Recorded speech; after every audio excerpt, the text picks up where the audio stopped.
I just think Golden State has the best record right now.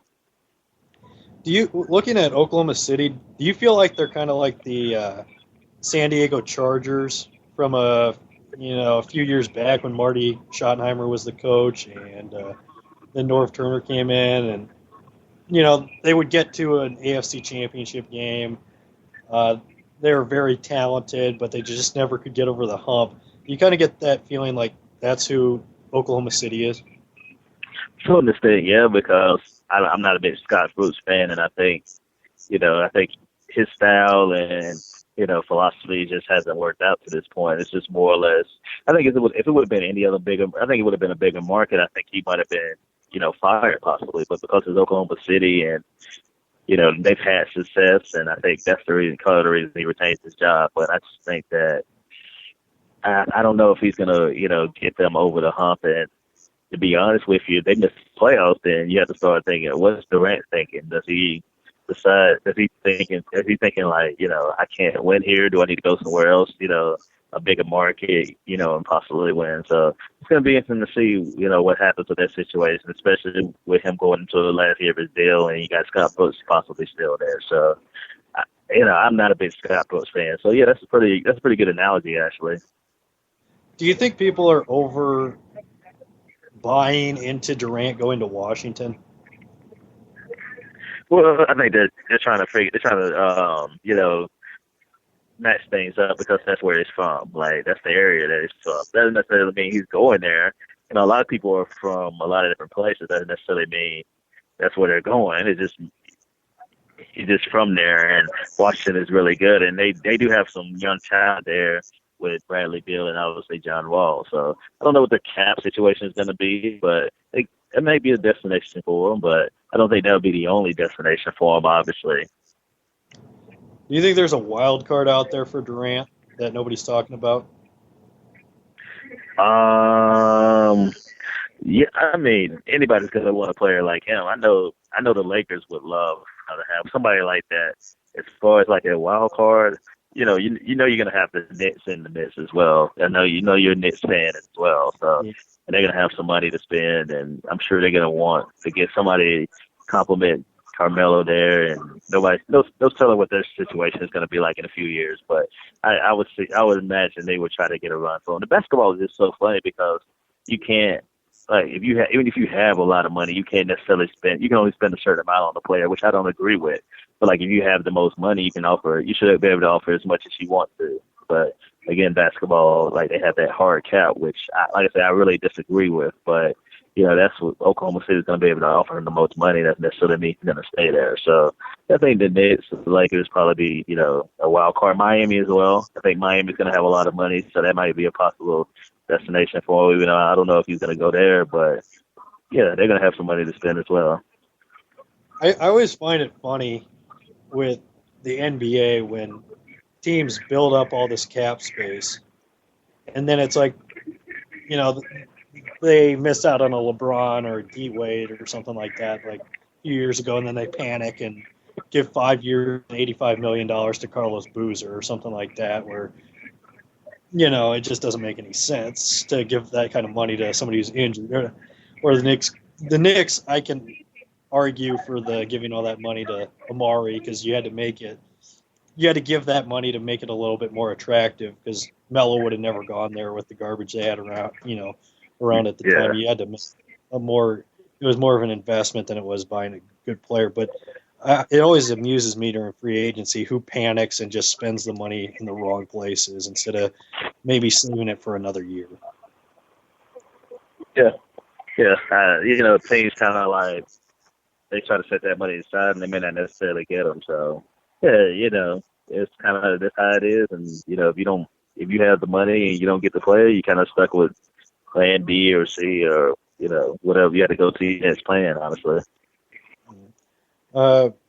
This year in the All-Star game, who do you think the biggest snub was starters-wise for the All-Star game? Well, a lot of people are talking about Kobe and James Harden. I think, that wasn't necessarily, obviously James Harden was probably a bit snubbed, honestly. I mean, I don't have a big problem with necessarily all a lot of the starters other than, you have Carmelo there. He shouldn't be there. And Kobe, he probably should have been starting anyway. He probably should have been there, but not as a starter. But he's not gonna play anyway, so it doesn't really matter, anyway. So those would probably be the two, the guys that I'm looking at that shouldn't be there. But in the end, I think everybody's gonna get in. Like I say, Kobe's not gonna play, so that's gonna open up a spot. So I think as far as like the players, the coaches are gonna choose. So I think the West is going to be just so tough to get everybody in there. That's really the biggest thing with West, because you only have a lot of limited spots. And Mark Cuban talked about that and try to expand in the rosters. But the West is so deep, you're not going to get everybody. So that's going to be the biggest thing. It's like the snubs as far as like the reserves, because not everybody's going to get in. It's going to be a really, really a couple of good players that are left out. As far as, looking at the All-Star game in general, looking at the rookie sophomore game, changing it to American players versus international. Do you like that tweak to the game? I mean, sure. I mean, why not? It's something different, and you got to have the young American players, and it may have the element to it. So I don't necessarily mind it. I mean, it's only an exhibition game. You just sit there and watch it. It's kind of like a prelude to the All-Star game. So I think it's a fun thing to do. It's something different. Yeah, I think it's going to be great. I mean, you got Wiggins now playing for the international team. I think, with the way he's been playing, that should be interesting. I mean, you got a lot of young American players that'll be fun to watch. I think just adding that element to it is going to make it far more interesting. And I wish we would do like the captain for the international team was like Arvydas Sabonis or something like that. Yeah. Well, before I let you go, do you want to tell everybody where we can find you on Twitter, the internets, all that good stuff? Well, you can find my work at Black Red Sox Fan, and also find me at Twitter. Find me at Twitter, Black Red Sox Fan. Also find my work at BlackRedSoxFan.com, Bleacher Report, things of that nature. So, yeah, those are places you can definitely find me. Awesome, Twan. Well, I appreciate you coming on late notice, and we'll talk again soon, man.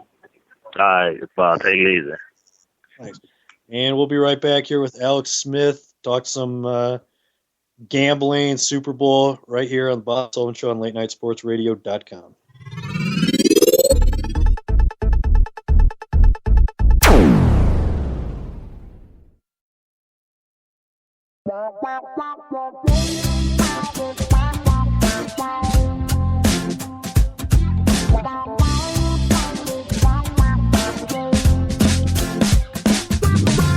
Baby, you're a mystery. Tell me what's a girl gotta do.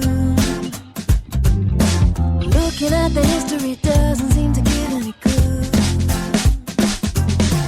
Just when I think I understand it all, you seem to unravel some more. Ooh, la, la, ooh, I never know nobody like you. Ooh, la, la, ooh, now I know. Baby, you're my neighbor. Ooh, la, la, ooh, la, la, la, oh.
Who the hell can wait till morning?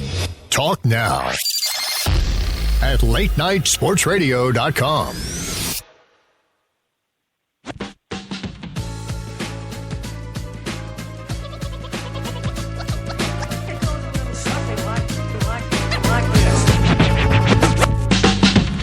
Thank you for coming to the Bob Sullivan Show here on